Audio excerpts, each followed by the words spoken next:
quand même plus en soirée que l'après-midi. C'est normal. Hein. Voilà, donc on travaille avec des associations. Alors on héberge beaucoup d'associations du quartier, d'alphabétisation, soutien scolaire, aussi des gens qui ont des propositions artistiques. Mais on essaye encore de trouver un peu des ajustements pour que ça ne soit pas juste un lieu d'accueil de l'association, mais qu'il y ait vraiment une interaction entre la programmation du centre et ce que font les associations quand ils sont ici. Donc voilà, on va vraiment s'atteler sérieusement à ça. C'est peut-être difficile à déterminer, mais au niveau des gens qui fréquentent le lieu, c'est du quartier, c'est des gens qui viennent de Paris, de plus loin, à ces animations ou ces soirées C'est vraiment très mélangé en fait.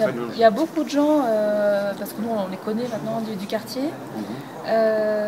Après, on le sait parce qu'il y a eu je ne sais pas si vous l'avez vu d'ailleurs, une petite polémique là-dessus pendant les fêtes du Ramadan. Il y a une journaliste de l'Express qui est venue en disant il y a des bobos ici, etc. Moi j'ai trouvé ça, c'était un peu grand mot, mais presque raciste parce que je me disais finalement le soir où elle est venue, il y avait beaucoup de gens du quartier, mais qui n'étaient pas forcément stigmatisés quartier, c'est-à-dire ils n'avaient pas forcément des casquettes, ils n'étaient pas en haillons, ou je ne sais pas ce qu'elle imaginait des gens du quartier, mais en tout cas il y avait beaucoup de gens qui vivent dans le quartier. C'est comme ça qu'on peut les définir. Et voilà. Mais c'est vrai qu'il y a aussi des gens de l'extérieur, des gens qui s'intéressent au culture d'islam. Il y avait pas mal. Il y avait aussi, comme on était encore un peu, c'était la première semaine de septembre, il y a encore des touristes. Je me souviens qu'il y avait des touristes saoudiens, par exemple, qui sont venus. Je ne sais pas comment vous avez entendu parler d'ici, mais des Libanais. C'est marrant de voir un peu les. Et puis voilà, il y a aussi un public de gens qui ont besoin d'outils dans leur profession. Donc des profs, des journalistes, c'est assez varié. Et puis surtout ce qui est bien c'est que c'est un peu des gens de tous les âges aussi, des enfants, des personnes âgées. Est-ce qu'il y a des gens hostiles, qui manifestent leur hostilité, des gens un peu... Et qui viennent? Oui, ou qui enverraient des messages, ou qui l'exprimeraient d'une manière ou d'une autre. Est-ce que vous sentez parfois, ponctuellement, une hostilité? Je pense que justement, en fait, il y avait beaucoup de... Enfin, je ne sais pas si tu te souviens, Daniel, c'était vraiment dans le projet depuis le début. Il y avait beaucoup d'opposition avant que le lieu soit créé.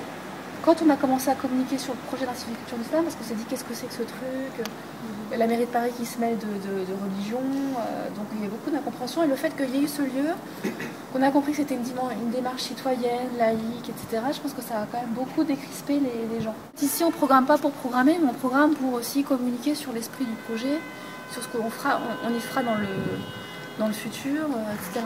Parce que oui, donc tout à l'heure, je disais qu'il y avait 4000 m², donc ici c'est vraiment beaucoup plus petit. Dans le futur institut, donc rue Polonceau, il y aura donc des salles d'exposition, il y aura un auditorium, il y aura une bibliothèque, il y aura une librairie, il y aura un petit restaurant. Les autres religions viennent ici, il y a des représentants, et des gens athées aussi. Est-ce que l'athéisme a sa parole? Il y a beaucoup de... C'est marrant parce que justement les gens le disent souvent, parce que les gens prennent la parole pendant les débats, c'est comme ça qu'on le sait. Il y a beaucoup de gens qui disent voilà, moi je suis agnostique ou athée, mais je m'intéresse aux faits religieux dans son ensemble, etc. Ouais, il y a beaucoup de... Et puis nous, après, on invite souvent pour les débats des gens d'autres religions. Voilà. Donc après, on ne sait pas forcément qui est de telle religion, etc. dans le public, mais en tout cas, on a cette démarche toujours de faire venir aussi les bouddhistes, les chrétiens, les juifs. Voilà.